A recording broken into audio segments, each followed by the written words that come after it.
When I was a kid, I remember y'all remember those trick birthday candles that they would put on the cakes, right? The ones where, right, that would relight after being blown out. You puff, they flicker, you puff again, and they go out for a second time, then poof, they come right back on. I remember being annoyed with those when I was little. That's kind of what today reminds me of. Today we take the time to remember those who have gone before us. Those who, death sometimes seems death sometimes seems to blow the light out of some people. But in God's hand, the flame of life never really goes out. All it really does is just change form. Today, we remember those we've loved, those we miss, those we may have forgotten a little bit. We remember those who were misunderstood and unwelcomed in life.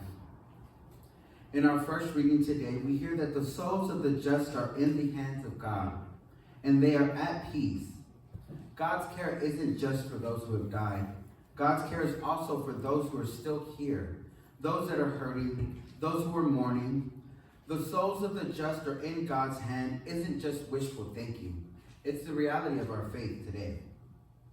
To be in God's hands means to be held in God's mercy. It means to never be outside of God's love. And yet, during these crazy times that we live in, we know many of our brothers and sisters are trying to stretch the grocery budget just a little more. Some are worried that there's just not going to be enough. Others live in a constant state of uncertainty. So this week I've been thinking, I just literally imagined God's hands.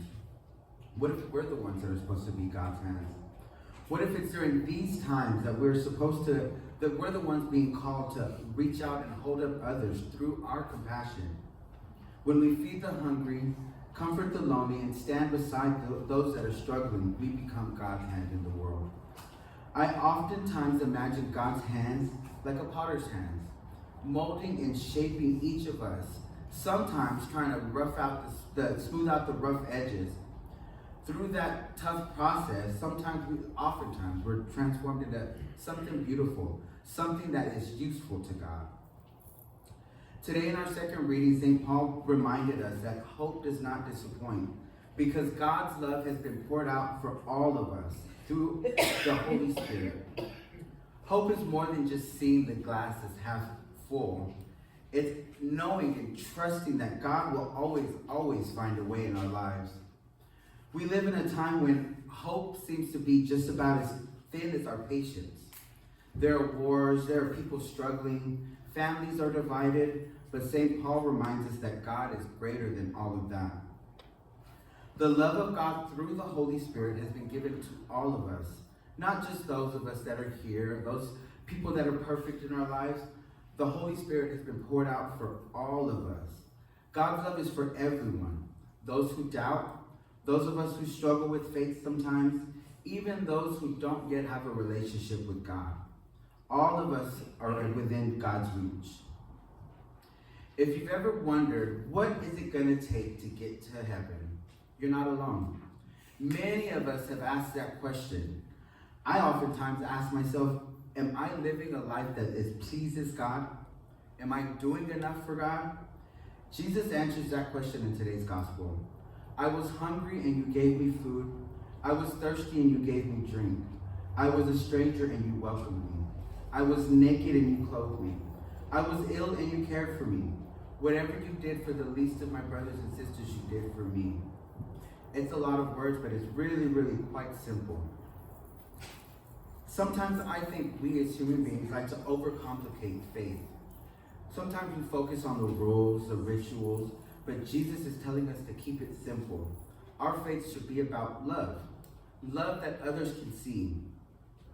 And sometimes that love means that we have to find the courage in ourselves to speak up, to stand up with those who are marginalized, misunderstood, or left out. There are people in our world who still feel unseen because of who they are, where they're from, what they have or what they don't have, who they love or who they don't love, the struggles they carry. There's all kinds of reasons why people are made to feel left out. To love them is to see them as Christ would see them, to see them fully, completely, and without any conditions. It takes courage to love people like that. But when we do, we become God's hands and heart in a world that desperately needs both of those. So I don't think today is about looking back on the past and being sad. I think it's about looking forward with trust. Trusting that God's hand is still at work today. God's love, which shaped us and those people that we miss, still burns brightly today. That flame never goes out. It may flicker, it may change, but God's love is forever. Today, God is asking each of us to carry that light, to be God's comfort, to be God's courage, and to be God's warmth in a world that feels cold. The truth of our faith is simple. Love never lets go. Love never dies. God's love will always try to relight what the world has blown out.